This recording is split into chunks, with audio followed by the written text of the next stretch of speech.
আসসালামু আলাইকুম ওয়া রাহমাতুল্লাহি ওয়া বারাকাতুহু। সম্মানিত দিনী ভাই ও বোনেরা, আজকে আমরা এই ভিডিওতে আলোচনা করব স্বপ্নে স্বর্ণ, রৌপ্য বা এর অলংকার কেউ যদি দেখে তাহলে এটার কি ব্যাখ্যা হবে। সম্পূর্ণ আলোচনাটি আপনারা মনোযোগ সহকারে শুনবেন ইনশাআল্লাহ। ইসলাম প্রচারের স্বার্থে অবশ্যই আমাদের চ্যানেলটি সাবস্ক্রাইব করে পাশেই থাকবেন। আর কথা না বাড়িয়ে আমরা মূল আলোচনাতে চলে যাই। স্বপ্নে সোনা দেখা। স্বপ্নে সোনা দেখা এটি ধন সম্পদ ও প্রাচুর্যের প্রতীক। কোনো ব্যক্তি যদি স্বপ্নে সোনা দেখতে পায়, সাধারণত এটি সম্পদ, অর্থ বা সুখ সমৃদ্ধির নিদর্শন। চাকরি বা পদমর্যাদা। কখনো সোনা মানে সম্মানজনক পদ বা দায়িত্ব লাভ। দুঃখ কষ্টের ইঙ্গিত। বিশেষ করে পুরুষদের জন্য স্বপ্নে সোনা পড়া কিছু ক্ষেত্রে দুঃখ, ক্ষতি বা দায়ভার বোঝাতে পারে, এরকম ইঙ্গিত বহন করে। নারীদের জন্য কল্যাণ। নারীরা যদি স্বপ্নে সোনা দেখে বা স্বর্ণের কোনো অলংকার পরে, সাধারণত এটি নারীর জন্য কল্যাণ, সৌন্দর্য ও সুখের প্রতীক হতে পারে।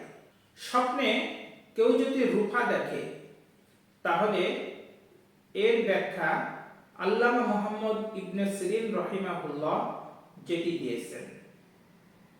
স্বপ্নে যদি রূপা দেখা যায় তাহলে এটা হালাল রিজিক ও বরকতের প্রতীক বহন করে।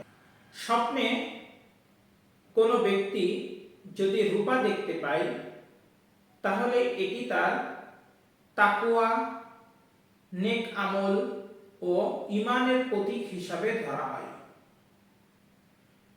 স্বপ্নে রূপার গহনা দেখা বা পড়া এটা মহিলাদের জন্য নেক সন্তান লাভের ইঙ্গিত বহন করে। ইবাদতে মনোযোগ।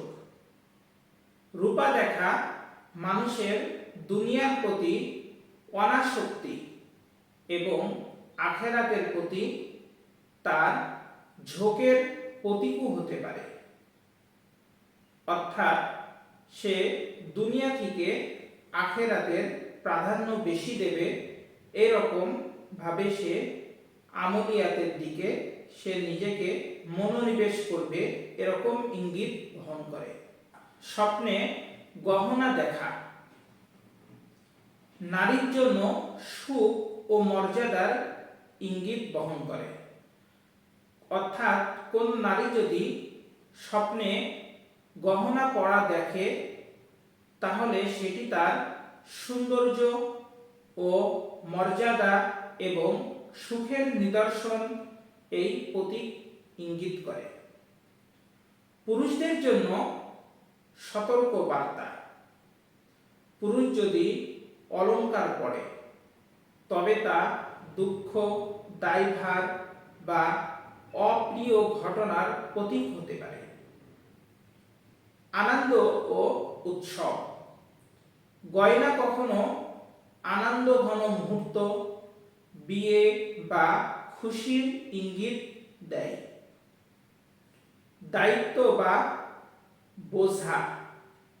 অলংকার যদি কোনো ব্যক্তি তার শরীরে বেশি পড়া দেখে তাহলে সেটা তার দায়িত্ব বা ভারী বোঝার প্রতীকও হতে পারে। সম্মানিত দর্শকবৃন্দ, সংক্ষেপে আমরা বলতে পারি নারীর জন্য সোনা, রূপা কল্যাণ ও সুখের প্রতীক।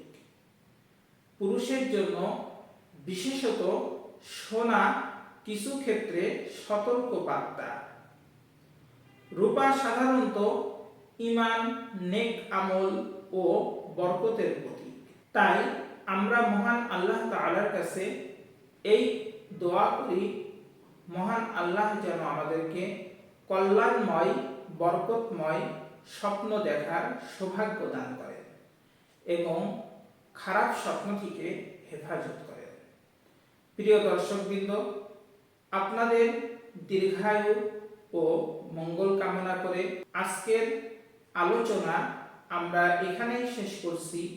আল্লাহ হাফেজ। দেখা হবে আরেকটি ভিডিওতে ইনশাআল্লাহ। আসসালামু আলাইকুম ওয়া রাহমাতুল্লাহি ওয়া বারাকাতুহু।